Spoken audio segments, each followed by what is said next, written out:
Hello दोस्तों, आप लोग का स्वागत है हमारे channel Raja Babu coaching centre में। तो दोस्तों आज हम बात करने वाले हैं 12th के हिंदी के 8वां चैप्टर के बारे में, जिसका नाम है दोस्तों ऊषा और जिसके लेखक है दोस्तों शमशेर सिंह बहादुर जी। तो दोस्तों आज हम शमशेर सिंह बहादुर जी के बारे में बात करेंगे, यानी कि उसका परिचय के बारे में बात करेंगे। तो दोस्तों मैं बताना चाहूंगा कि दोस्तों जो भी हमारे गद्य खंड के 13 चैप्टर है वो आपको खत्म कर दिया गया है और इस काव्य खंड में भी आपका 8वां चैप्टर चल रहा है। तो जो दोस्तों हमारे दोस्तों नए हैं दोस्तों उससे मैं अनुरोध करना चाहूंगा कि दोस्तों पिछला वीडियो आप जाके हमारे चैनल पे देख लीजिएगा, नहीं तो आप बहुत कुछ मिस करिएगा। और साथ ही साथ दोस्तों मैं ये भी बताना चाहूंगा कि दोस्तों ऑब्जेक्टिव का चैप्टर वाइज चैप्टर वीडियो डल रहा है हमारे यूट्यूब चैनल पे, तो दोस्तों वो भी आप देखने का प्रयास कीजिएगा ताकि आपका परीक्षा में कोई भी दिक्कत ना रहे। अगर दिक्कत रहती है, कोई भी प्रॉब्लम है, तो सीधे हमसे संपर्क करिए। तो दोस्तों आज के लिए बस चालू करते हैं, ठीक ना। तो आज के लिए बस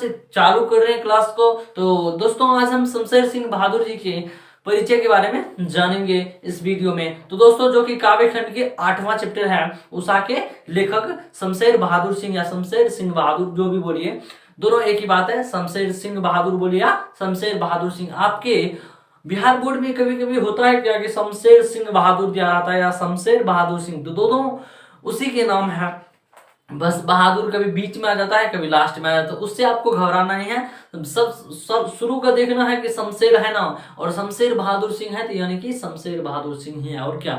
चलिए अब आगे पढ़ लेते हैं।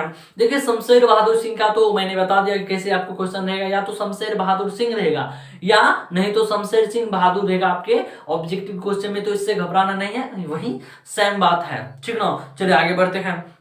देखिए क्या कह रहा है कि शमशेर बहादुर सिंह का जन्म, शमशेर बहादुर सिंह का जो जन्म हुआ था 13 जनवरी 1911 ईस्वी को हुआ था। याद रखेगा शमशेर सिंह बहादुर जी का जो है जन्म 13 जनवरी 1911 ईस्वी को हुआ था। तो दोस्तों ये आपको ऑब्जेक्टिव के क्वेश्चन में यानी कि ऑब्जेक्टिव में पूछे जा सकते हैं वस्तुनिष्ठ प्रश्न में कि शमशेर बहादुर सिंह का जन्म कब हुआ था। तो दोस्तों याद रखेगा 13 जनवरी 1911 ईस्वी। तो दोस्तों आगे की ओर बढ़ते हैं। और शमशेर बहादुर सिंह का जो निधन हुआ था वो किस वर्ष हुआ था, तो दोस्तों उस वर्ष का नाम था 1993 ईस्वी। जी हाँ दोस्तों आपने सही सुना, शमशेर बहादुर सिंह का जो है निधन कब हुआ था, तो दोस्तों 1993 ईस्वी को। तो दोस्तों आपको इसमें जो है डेथ नहीं दिया हुआ है, ना ही मंथ दिया हुआ है, यानी कि ना ही दिन दिया हुआ है और ना ही महीना का नाम दिया हुआ है, यानी कि मतलब साल का यानी कि ईयर जो भी ईस्वी था उस ईस्वी का नाम दिया हुआ है 1993 ईस्वी। तो आपको सिर्फ याद रखना है कि शमशेर बहादुर सिंह का जो है मृत्यु, निधन, तो दोस्त देहांत, तीनों एक ही बात है। तीन तीन चीज आप सुन लीजिए, पहला निधन, दूसरा देहांत और तीसरा मतलब मृत्यु, तो तीनों एक ही बात है। आपको तीन तरह से क्वेश्चन रहेगा, कैसे मैं बता देता हूं कि शमशेर बहादुर सिंह का निधन कब हुआ था, या शमशेर बहादुर सिंह का मृत्यु कब हुआ था, या शमशेर बहादुर सिंह का देहांत कब हुआ था। तो तीनों का एक ही आंसर होगा 1993 ईस्वी। मात्र आपको याद रखना है तीन बात, निधन, मृत्यु और देहांत, तीनों एक ही बात है। आपको तीनों तरीका से क्वेश्चन पूछे जाने की संभावनाएं बनी रहती है, तो याद रखने का प्रयास कीजिएगा। तो चलिए आगे की ओर बढ़ते हैं। शमशेर बहादुर सिंह का जन्म स्थान, यानी कि जिस जगह पर उसका जन्म हुआ था, जिस पवित्र भूमि पर उसका जन्म हुआ था, उस पवित्र भूमि का नाम था दोस्तों देहरादून, जो कि उत्तराखंड में, याद रखेगा देहरादून उत्तराखंड, ऐसे याद रखेगा देहरादून उत्तराखंड, ठीक ना। तो मैं पूछूंगा यानी तो आपको बोर्ड में पूछा जाएगा शमशेर बहादुर सिंह का जन्म स्थान या पवित्र भूमि पर, जिस पवित्र भूमि पर जन्म हुआ था उस पवित्र भूमि का नाम क्या है। दोस्तों उस पवित्र भूमि का नाम है देहरादून उत्तराखंड, ऐसे ही याद रखना है, ना कि देहरादून। देहरादून देखिए देहरादून के साथ साथ आपको उत्तराखंड अवश्य लगा रहेगा, यानी कि आपको देहरादून भी रहेगा उत्तराखंड भी रहेगा, कोमा में, कोमा मतलब समझ गए ना, हाँ समझ गए, नहीं समझे तो समझ जाइएगा, जब रहेगा तो समझ ही जाइएगा। चलिए आगे की ओर लेकर चलते हैं आपको। शमशेर बहादुर सिंह के माता जी का नाम क्या था। देखिए शमशेर बहादुर सिंह के माता जी का नाम था प्रभुदयी, याद रखिएगा शमशेर बहादुर सिंह के माता जी का क्या नाम था, प्रभुदयी। तो प्रभुदयी जी थे उसके माता जी, और इसके पिताजी का नाम था तारीफ सिंह। हाँ सही सुने आपने, तारीफ सिंह, तारीफ से याद रह जाएगा तारीफ सिंह, आपको एक क्वेश्चन परमानेंटली याद हो जाएगा। तारीफ कीजिए किसी का, तारीफ सिंह याद हो गया आपको। शमशेर बहादुर सिंह का पिताजी का नाम क्या क्या था? आपने किसी का तारीफ जिंदगी में क्या होगा, वही तारीफ सिंह है। समझ गए ना? तो समझ गए। चलिए आगे बढ़ते हैं। देखिए इसके जो पिताजी थे ना, मतलब शमशेर बहादुर सिंह के पिताजी जो तारीफ सिंह थे, तो उसके पिताजी जो हैं देखिए एक बार पढ़ लेते हैं। कलेक्ट्रेट, कलेक्ट्रेट, हाँ कलेक्ट्रेट, तो थोड़ा मिटा हुआ कारण कलेक्ट्रेट। कलेक्ट्रेट में रीडर और साहित्य प्रेमी थे। कलेक्ट्रेट में रीडर और साहित्य प्रेमी थे। साहित्य प्रेमी साहित्य प्रेमी मतलब जो साहित्य से अपना प्यार करता है, ठीक ना? तो साहित्य प्रेमी यानी किसी का प्रेमी जो उससे प्यार करता है, उसी तरह साहित्य प्रेमी साहित्य से प्यार करता है। किताब प्रेमी किताब से जो प्यार करता है, इसी तरह साहित्य प्रेमी थे हमारे शमशेर बहादुर सिंह के पिताजी तारीफ सिंह। तो चलिए आगे की ओर बढ़ते हैं। तो शमशेर बहादुर सिंह की शिक्षा, यानी कि शमशेर बहादुर सिंह के जो शिक्षा प्रारंभ हुई थी 1928 में हाई स्कूल की एग्जाम दिए उन्होंने। तो प्रारंभ कहां से, ये तो नहीं दिया हुआ है आपके बुक में, नहीं दिया हुआ है तो मैं कहां से लाऊंगा? आपके बुक में जो भी दिया रहेगा वहीं के माध्यम से मैं पढ़ाने का प्रयास करता हूं, ठीक ना? तो ये नहीं कहिएगा कि नहीं आता है, आता है भाई। जो जितना बुक में रहेगा उतना ही पढ़ाऊंगा, तो उतना ही नहीं, थोड़ा बहुत इधर उधर, ठीक ना? तो फिलहाल मैं बुक की ही बात करूंगा, क्योंकि आपको जो बोर्ड के लिए पूछा जाए वही मैं बताऊंगा, ताकि आपको सीधे बोर्ड पे फोकस रहे और अच्छा रिजल्ट कर पाए, ठीक ना? चलिए आगे बढ़ते हैं। देखिए 1928 ईस्वी में शमशेर बहादुर सिंह जो है हाई स्कूल के एग्जाम दिए, ठीक ना?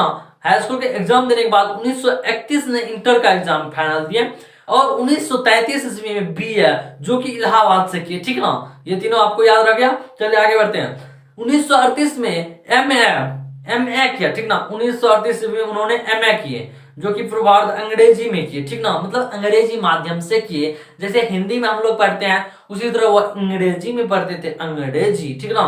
और आगे पढ़ाई ना चल सके, उसके आगे पढ़ाई नहीं की, एमए के बाद आगे पढ़ाई नहीं की, ठीक ना? शमशेर बहादुर सिंह एमए किए थे अंग्रेजी माध्यम से 1938 ईस्वी में। ये क्वेश्चन बहुत ही महत्वपूर्ण है, आप याद कर लीजिएगा, मुझे उम्मीद है। चलिए पारिवारिक जीवन, पारिवारिक जीवन का अर्थ होता है दोस्तों परिवार के साथ जो समय बिताया जाता है अपना लाइफ में, उसे ही पारिवारिक जीवन कहा जाता है। तो चलिए आगे की ओर लेकर चलते हैं आपको बिना किसी टाइम वेस्ट करते हुए। तो 1929 में धर्म देवी से विवाह।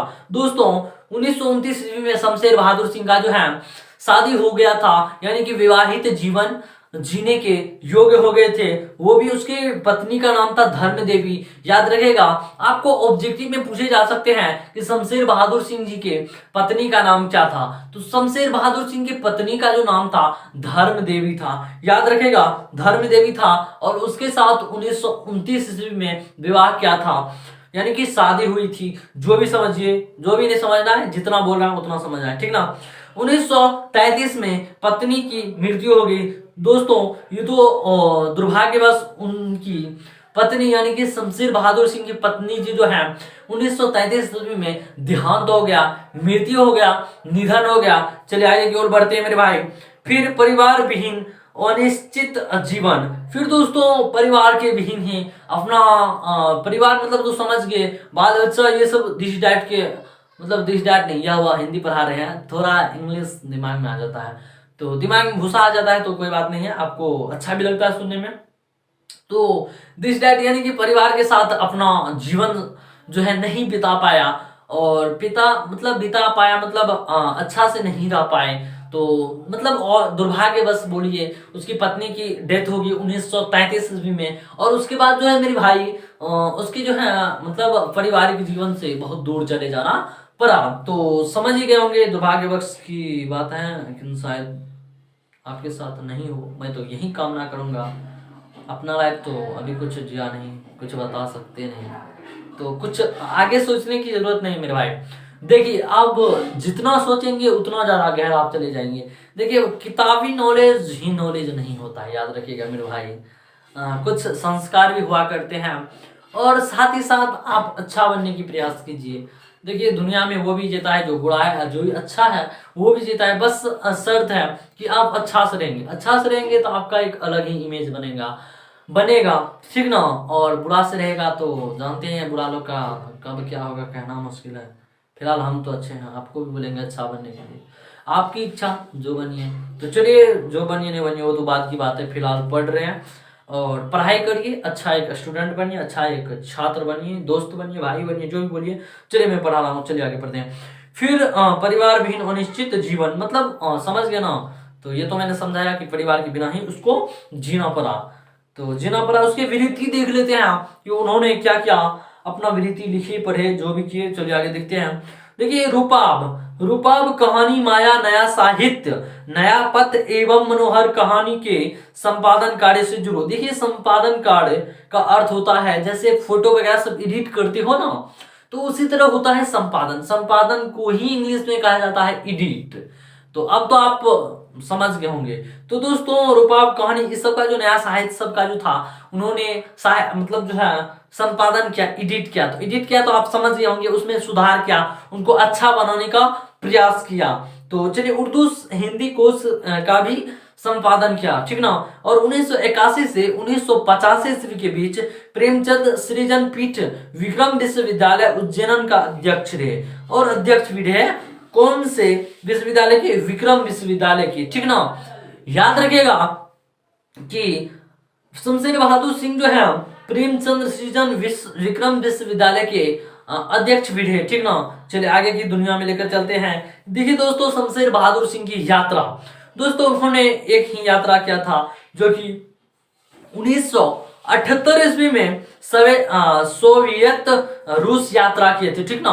1978 ईस्वी में रूस की यात्रा, सोवियत रूस की यात्रा किए थे शमशेर बहादुर सिंह। याद रखने की कोशिश कीजिएगा। तो कृतियां, देखिए कृतियां से बहुत सारे ढेर सारे आपको बोर्ड में ऑब्जेक्टिव पूछे जाते हैं। तो दोस्तों कृतियां को मैं पढ़ देता हूं, आप याद रखने की कोशिश कीजिएगा। उतना ज्यादा नहीं पता है मुझे, लेकिन आपको थोड़ा ध्यान से सुनना है, और आपको माइंड में अगर सेट होता है तो ठीक, नहीं होता है तो आप सुन लीजिए। मिनिमम आपको याद तो थोड़ा बहुत तो रहने का, उतना माइंड का कितना, माइंड तो सबका उतना कर लेता है क्या, मुझे तो कर लेता है, आपको पता नहीं।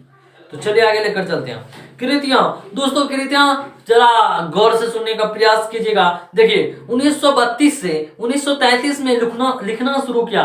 देखिए याद रखिएगा शमशेर बहादुर सिंह 1932 से 1933 ईस्वी, यानी कि 1932 और 1933 के बीच, दोनों के बीच लिखना शुरू किया था। और दूसरा सप्तक में 1951 ईस्वी, देखिए दूसरा सप्तक जो है उन्होंने 1951 ईस्वी में प्रकाशित किए थे। और कुछ कविताएं जो कि 1959 ईस्वी में प्रकाशित किए थे, और साथ ही साथ कुछ और कविता जो कि 1961 ईस्वी में प्रकाशित किए थे। चुका भी नहीं हूं मैं, ये दोस्तों चुका भी नहीं हूं मैं, ये 1975 ईस्वी में प्रकाशित किया गया था। और इतने पास अपने जो कि 1980 ईस्वी में प्रकाशित किया गया था। और उदिता 1980 ईस्वी में प्रकाशित किया गया था। और बात बोलेगी जो कि 1961 ईस्वी में प्रकाशित किया, बात बोलेगी जो कि 1981 ईस्वी में प्रकाशित किया गया था। और काल तुझसे होड़ है मेरी जो कि 1982 ईस्वी में प्रकाशित किया गया था। और टूटी हुई बिखरी हुई कहीं बहुत दूर से सुन रहा हूं सुकून की तलाश जो कि गजल है। और प्रतिनिधि कविता जो कि डॉक्टर नवंबर सिंह जी, प्रतिनिधि कविता के जो ये भी क्वेश्चन आपको कई बार आपके बिहार बोर्ड में पूछे गए हैं, ठीक ना। तो एक बार सुनेगा। देखिए प्रतिनिधि कविता जो कि डॉक्टर नामवर सिंह ने अपना जो है क्या कहते हैं उसको, प्रकाशित किया गया था। हाँ प्रकाशित किया, सभी कविताएं अपना प्रकाशित किया गया था। डायरी, विविध प्रकार के निबंध एवं आलोचना भी फुटकर रूप में प्रकाशित हुए। तब तो ये सब सुन गए ना, ये सब काफी है, आप सुन लीजिए, वही काफी है आपके बिहार बोर्ड के लिए, ठीक ना। तो चलिए थोड़ा बहुत और है। देखिए अब मैं पढ़ तो दूंगा, लेकिन थोड़ा बहुत इसमें समझाने की बात नहीं रही है। जो भी समझाने की बातें समझाते हैं, आप सिर्फ सुनना है, और जहां भी लगेगा मुझे समझाने की जरूरत है वहां मैं समझाऊंगा, नहीं तो पढ़ दूंगा। तो आगे की वीडियो देखने की जरूरत है आप लोग को। चलिए आगे देखते हैं। आगे नागार्जुन आदि के समकालीन शमशेर बहादुर सिंह आधुनिक हिंदी कविता में स्वच्छंद चेतना के प्रयोगशील कवि के रूप में दूसरा शतक में उदित हुए। देखिए अज्ञे नागार्जुन आदि समकालीन शमशेर बहादुर सिंह जो है आधुनिक हिंदी की कविता में दूसरा शतक में इन्होंने अपना एक उदित हुए प्रयोगशाला कवि के रूप में, ठीक ना, याद रखिएगा। चलिए 20वीं सदी के उत्तरार्ध में सतत प्रयोग धर्मी श्रेष्ठ प्रगतिशील कविता के रूप में उन्होंने व्यापक प्रतिष्ठा अर्जित की। दोस्तों उत्तरार्ध में सतत प्रयोग धर्मी श्रेष्ठ श्रेष्ठ प्रगतिशील, जो कि दोस्तों 20वीं सदी के उन्होंने 20वीं सदी में अपना प्रतिष्ठा हासिल कर ली। अब प्रतिष्ठा तो आप सब समझे होंगे, प्रतिष्ठा नहीं समझते हैं तो इज्जत समझते होंगे, ये भी नहीं समझते हैं तो कुछ नहीं समझते, मुझे नहीं पता। चलिए मुझे नहीं पता, मुझे पता है इज्जत मतलब होता है आपका बेइज्जती जहां पे होता है वहीं तो इज्जत आपको पहले से मिलता रहता है। तो आप समझ गए। चलिए आप समझ गए तो आगे की दुनिया में लेकर चलते हैं आपको। उन्होंने लिखना 30 के दशक में शुरू किया। देखिए शमशेर बहादुर, यहाँ एक क्वेश्चन मैं बता देता हूं जो कि बिहार बोर्ड में नहीं है, पूछा जाएगा आपको, हो मतलब मुझे उम्मीद है कि पूछा जाएगा, ये नहीं पता है पूछा जाएगा नहीं पूछा जाएगा, लेकिन उम्मीद है कि आपको पूछा जाएगा। देखिए शमशेर बहादुर सिंह जो है लिखना का काम कब प्रारंभ किया था, तो दोस्तों तीसरा शतक में, याद रखिएगा 30 के दशक में शमशेर बहादुर सिंह 30 के दशक में लिखना शुरू किया था, ठीक ना। ये आपको बिहार बोर्ड में बहुत ज्यादा पूछे जाने की संभावनाएं बनी रहती है। चलिए आगे की दुनिया में लेकर चलते हैं आपको। आगे कहते हैं कि किंतु आजीविका आवास पारिवारिक जीवन आदि के अनिश्चय अभाव तथा प्रकाशन को लेकर उदासीनता भरे विशिष्ट स्वभाव के कारण उनकी कविता पुस्तककार सती के उत्तरार्ध में ही आनी शुरू हो गई। देखिए उसके कविता जो है स्वभाव के कारण कविता के पुस्तककार सती के उत्तरार्ध में ही आनी शुरू हो गई। ये तो बहुत अच्छी बात है, ठीक ना। चलिए आगे लेकर चलते हैं। मुंह भी दर्द करने लगा, तो दर्द करने लगा तो भागने की जरूरत नहीं है, मुझे पता है मुझे क्या करना है, आपको भी सुनना है, मुझे नहीं पता है बस सुनना है। शीघ्र ही शमशेर बहादुर सिंह हिंदी के विशिष्ट और प्रमुख कवि के रूप में प्रतिष्ठित हो गए। देखिए उसके बाद दोस्तों शमशेर बहादुर सिंह जो है शीघ्र ही मतलब जल्द ही और जो है विशिष्ट प्रमुख कवि के रूप में अपना इमेज बना ली है, ठीक ना। चलिए आगे लेकर चलते हैं आपको। देखिए विशिष्टता उनके लेखन में कवि और काव्य के स्वभाव एवं आग्रहों के कारण निरूपित हुए। वे कवि और शायर एक साथ थे। देखिए शायर का अर्थ होता है जो शायरी बोलते हैं, ठीक ना। तो आपको घबराना नहीं है। शायर का अर्थ क्या होता है, जो शायरी लिखता है, ठीक ना। तो आपको ये सब याद रखना है, छोटा मोटा कॉमन चीज है।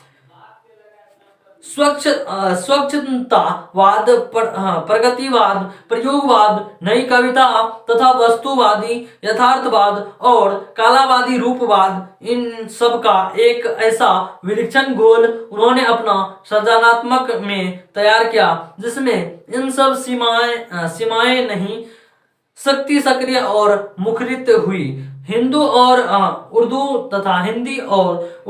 तथा इनकी कविताओं शैलियों और संस्कृतियों उनका एक माना ही नहीं।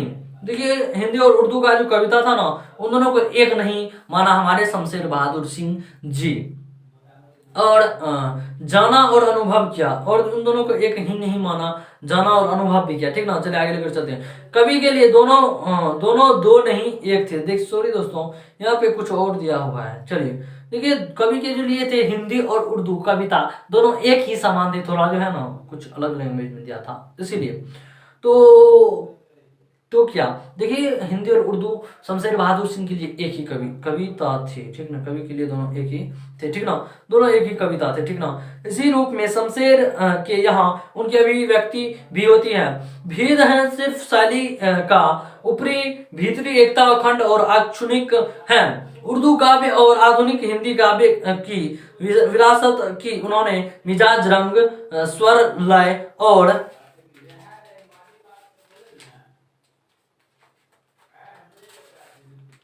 चलिए लेकर चलते हैं आपको आगे की ओर। आगे दुनिया में लेकर चलते हैं आपको।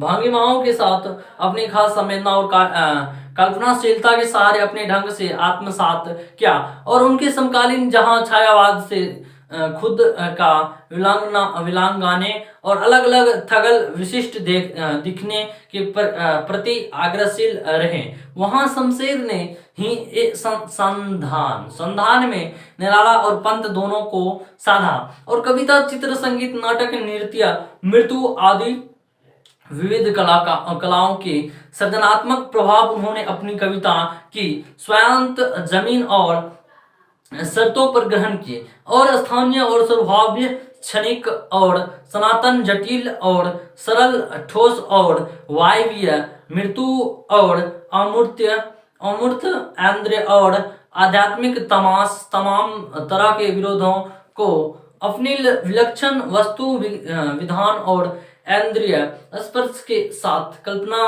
प्रवण अनुभूति के रंग डुबोकर एक सजीव की तरह दीपाती रहती है।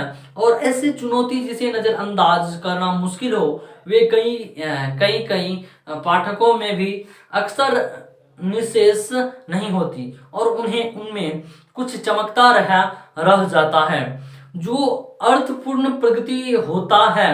और प्रायः उनके समकालीनों को लेकर अब तक के सभी महत्वपूर्ण आलोचकों और चिंतनशील सर्जकों ने उन पर अवश्य लिखा है और उनकी कविता को समझने और समझाने की कोशिश की गई है।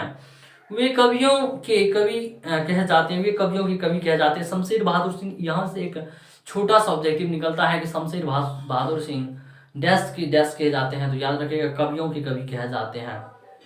तो आपको ये याद हो गया होगा, कवियों के कवि से कवियों का कवि याद हो गया। देखिए, जहाँ भी एक्सप्लेन करने की जरूरत होती है मैं खुद कर देता हूँ, आपको बोलने की जरूरत नहीं होती है, तो इस सब में कोई एक्सप्लेन करने की जरूरत नहीं होती है। जहाँ से मुझे लगता है कि ऑब्जेक्टिव या कुछ भी ऐसा आपको समझ में नहीं आया होगा, तो दोस्तों पूरा पढ़ के मैं समझा देता हूँ, लेकिन क्या करें दोस्तों, देखिए जहाँ से आपको क्वेश्चन पूछा जाएगा मैं वहाँ से ही प्रयास करूँगा, क्योंकि दोस्तों देखिए बोर्ड एग्जाम की आपको तैयारी करना है, ना कि हिंदी का बादशाह बनना है आपको, ठीक ना। जिसे भी हिंदी का बादशाह बनना है वो खुद से भी तैयारी कीजिए, और क्या, मुझे तो नहीं बनना हिंदी का बादशाह, मुझे तो सिर्फ आपको समझा देना है, हो गया, ठीक ना। और ठीक हो गया, अगर आपको समझ में आता है तो ठीक, नहीं तो मुझे भी क्या पता है। चलिए आगे की ओर लेकर चलते हैं। यह उनकी प्रसिद्ध कविता उषा संकलित है, जिसमें उन्होंने उषा का गतिशील चित्रण बिंबों द्वारा प्रस्तुत किया, और यह चित्रण एवं प्रभावादी चित्रकार की तरह किया गया। प्रभावादी चित्रकार वस्तु या दृश्य के मन और संवेदना पर पड़े प्रभावों का उनकी विशिष्ट रेखाओं का सहारे चित्रण करता है। उषा एक जादू है जिसमें विमुक्त तल्लीन कविदृष्टि उसके साथ साथ बढ़ती और उसे सजग इंद्रिय बोध और मानस में जज्ब करती जाती है। कविता का समापन इस जादू से गुजरते हुए बाहर निकल आने पर होता है। उषा के साथ साथ क्रमशः चलती यह यात्रा एक संतृप्त क्या है चुप्पा ये संतृप्त सौंदर्य यात्रा हो जाती है। देखिए मिटा हुआ काफी है, क्या कीजिएगा, बिहार बोर्ड का है। अरुण कमल, चलिए अरुण कमल का एक छोटा सा कोटेशन है, वो मैं आपको समझाने का प्रयास करूंगा, उसके बाद मैं थोड़ा बहुत आपसे बातचीत करता हूँ। शमशेर एक कवि है। देखिए शमशेर के बारे में, शमशेर बहादुर सिंह के बारे में कहा गया है कि शमशेर ऐसे कवि हैं जो अपना धीरे धीरे डालते हैं। शमशेर जैसे कवियों को कोई स्कूल नहीं बनता, उनकी कोई पथ प्रतिमा नहीं बनती, वे उन नदियों की तरह होते हैं जो चुपचाप पूरी घाटी को जल खींच करते चले जाते हैं, जिन पर कभी कोई पुल नहीं बनता। कहने का अर्थ है मेरे भाई कि देखिए शमशेर बहादुर सिंह के बारे में क्या कहा गया है। तो शमशेर बहादुर सिंह के बारे में कहा गया है क्या, जो देखिए कहा गया है कि शमशेर बहादुर सिंह एक ऐसा कवि है जिसपे कुछ बात की जाए या कुछ ऐसा बात की जाए कि जो भी उसके लिए कम है, पुल बना दी जाए, समझ गए ना। पुल मतलब जैसे इस पार से उस पार चला जाए, इस पार से उस पार आप जा सकते हैं। गलत चीज सोचने की जरूरत नहीं है मेरे भाई, क्योंकि आजकल का जितना भी बनता है ना, कुछ बोलो ना, मतलब लगता है क्या, मतलब उसके दिमाग में चलता ही रहता है गलत चीज। कुछ बोलो सारे गलत चीज ही समझ लेते हैं। मुझे गाली आ गई, गाली नहीं, मिस्टेक्स आ गया, इसीलिए हो जाता है कभी बार, तो कोई दिक्कत की बात नहीं। देखिए आजकल का लड़का सब जो है ना कुछ ज्यादा ओवर स्मार्ट, मतलब दिमाग के साथ कुछ अजबे तरह का फील कर लेता है। तो ये सब गलत चीज सोचने की जरूरत नहीं है। देखिए अगर आपको जो भी बिहार बोर्ड से पूछे जाने की संभावनाएं बनी रहती हैं, देखिए इसके बाद आपको ऑब्जेक्टिव मिल जाएगा। इसी सब चैप्टर का चैप्टर वाइज चैप्टर मिलते रहता है, ठीक ना। चैप्टर जैसे खत्म हुआ आपको ऑब्जेक्टिव मिल जाएगा, फिर जैसे चैप्टर खत्म हुआ आपका ऑब्जेक्टिव मिल जाएगा। तो दोस्तों इस चैप्टर खत्म होने के बाद भी जैसा कि आपको ऑब्जेक्टिव मिल जाएगा। दोस्तों अगर आपको मेरे चैनल पे ऑब्जेक्टिव खोजने में दिक्कत है तो सिंपली आपको प्लेलिस्ट में जाना है। प्लेलिस्ट में जाने के बाद आपको चैप्टर बाय चैप्टर करके आपको प्ले लिस्ट बना दिया गया है। ऑब्जेक्टिव का अलग, सब्जेक्टिव का अलग, स्टडी वाला का अलग, और सब चीज सब सब्जेक्ट का अलग अलग बना हुआ है, ठीक ना। तो दोस्तों आज के लिए बस इतना ही। देखिए अगर वीडियो पसंद आता है तो लाइक ठोकिए, नहीं पसंद आता है तो रीजन बताइए, डिसलाइक ठोकिए, ठीक ना। ऐसे तो मैं नहीं जाने दूंगा, क्योंकि दोस्तों मेहनत लगता है, देखिए पसीना पसीना आ जाता है। तो इस सबसे दिक्कत की बात नहीं है। आपको जल्द ही, बहुत जल्द ही आपका हिंदी खत्म करके मैं दूसरी सब्जेक्ट की दुनिया में लेकर चलूंगा, जैसे फिजिक्स, केमिस्ट्री, बायोलॉजी, मैथ। तो दोस्तों जल्दी से मैं हिंदी को खत्म कर देता हूं। साथ ही साथ दोस्तों हिंदी का ऑब्जेक्टिव भी खत्म होते चले जा रहा है। तो दोस्तों अगर आपका डिमांड हो, अगर आपको इच्छा हो तो बोलिएगा, मैं सब्जेक्टिव का भी क्लास दूंगा, लेकिन आपकी इच्छा के अनुसार। नहीं तो पास मार्क तो ऑब्जेक्टिव आपको मैं करवा ही दूंगा। पास मार्क ने 50% की गारंटी है कि 50% आपको प्लस आएगा। साथ ही साथ दोस्तों आपको व्याकरण का भी क्लास चलेगा। तो व्याकरण का जो क्लास चलेगा तो दोस्तों व्याकरण में आपको पूरा समझाया जाएगा, ये मेरी गारंटी है। तो व्याकरण तो पढ़ना नहीं भूलना है मेरे भाई। गुलाबी दे, ठीक ना। तो चलिए मिलेंगे एक नेक्स्ट वीडियो में एक नए चैप्टर के साथ, एक नए ऑब्जेक्टिव की डिमांड के साथ, और क्या, और पढ़ते रहिए। मिलेंगे, bye bye, tata. Good bye नहीं करना है, अभी बहुत सारी तैयारी कराना है आपको, और मुझे भी करना है क्या। चलिए बाय बाय, टाटा।